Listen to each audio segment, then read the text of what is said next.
This audio commentary is going to discuss Marshall 1.43, talk about some of the interesting features and themes, namely the Roman kitchen, stinginess, and repetition. If you're interested in reading the epigram or translating it yourself, please download the text commentary. It goes into detail for the vocabulary and for the grammar. This epigram belongs to Book 1 of Marshall's collection, which is actually his second published book, the first being De Spectaculis, published to commemorate the opening of the Colosseum under Titus. That book was published in 81, and this book we think was published in 86, both under Emperor Domitian. In 1.43, Marshall is complaining about the stinginess of his dinner host. Apparently, Mancinus had invited 60-odd people to dinner, bis tricensimus. Marshall often counts by multiplication, and I suppose it's metrically convenient. And he's given them nothing but a small pig, supposedly to eat. But as we read on, we learn that not only is the pig very small, they don't even get to eat it. They only get to watch their host. Lines 3 through 9 list all of the lovely food that isn't being offered. Marshall then goes on to say that they get to see pigs like this, wild boars, in the Colosseum all the time, lines 11 and 12. He then hopes, in the last two lines, that Mancinus will be given to a boar in the arena, where it will hopefully kill him. Apparently, being a stingy host was something of an unforgivable sin in Marshall's day. Or at least Marshall didn't take very kindly to it. There are a few interesting things about this epigram. The identity of Charidemus is somewhat of a mystery. Not knowing the identity of someone mentioned in Marshall isn't particularly strange, and some of his names might be entirely fabricated. But several commentaries and sources I found claim that there is a reference to him in Suetonius' Life of Domitian. However, several people and I scoured the Life of Domitian and could find nothing there. What's clear from the epigram is that he was killed in the arena, that is in the Colosseum, by a wild boar. There's also some wordplay going on here, where charis is Greek for pleasure or grace, and demos is Greek for either fat or people. It depends on whether the E in demos stands for an epsilon or an eta. Note that the E in Charidemus does in fact scan long, so we would be predisposed to think that it's an eta. If that's the case, then the traditional interpretation of this name as crowd pleaser is right on the money.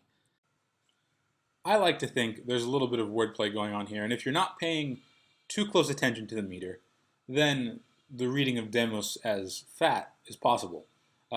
In that case, he's pleasing fat, and he would be a pleasing fat offering to the gods, who would get to eat the yummy stuff that the host in his stinginess never offered to Marshall.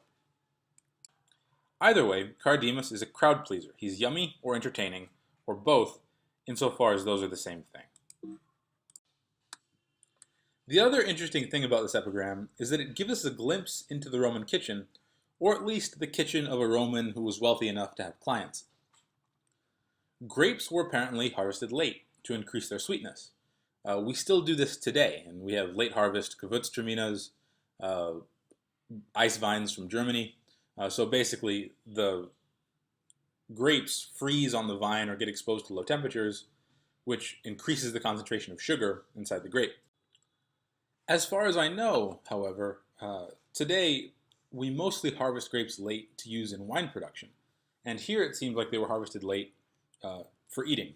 So that's an interesting difference, again, between Marshall's time and ours.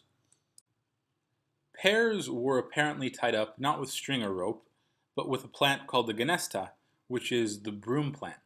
If you Google it, you'll see it's a beautiful flowering bush. So you can just imagine a wealthy Italian kitchen has kind of pears tied somewhere with the flowers of the plant possibly attached. And it's a beautiful image where you kind of make food storage into something that's almost artistic. Most interestingly for me, the punicum granatum, the pomegranate, is described as imitata brevis rosas, or having imitated the brief rose. If you Google pomegranate, you'll see a variety of pomegranate flowers that do indeed resemble the rose. From this detail, we can surmise that pomegranates were either served untrimmed, so that the fruit itself resembles a flower, or with the flower still attached. This is quite different than the way that we serve pomegranates, at least in the United States today.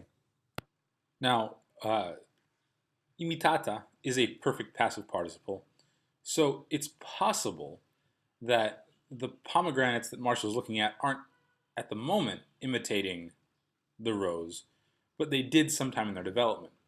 If that's the case, again, this is quite interesting because it means that Marshall is kind of very aware of kind of the development of the pomegranate on the tree. So you can imagine, along with the ganesta, the beautiful yellow flowering bush that was used to store pears, that the Roman kitchen that Marshall would have been used to, or that he would have seen often, is a place where food storage is not quite as dry or banal as we have it today. There would have been possibly flowers attached to the pomegranates. The pears would have been essentially garlanded with flowers. And it's a very different image than we have, I think, today of the modern kitchen.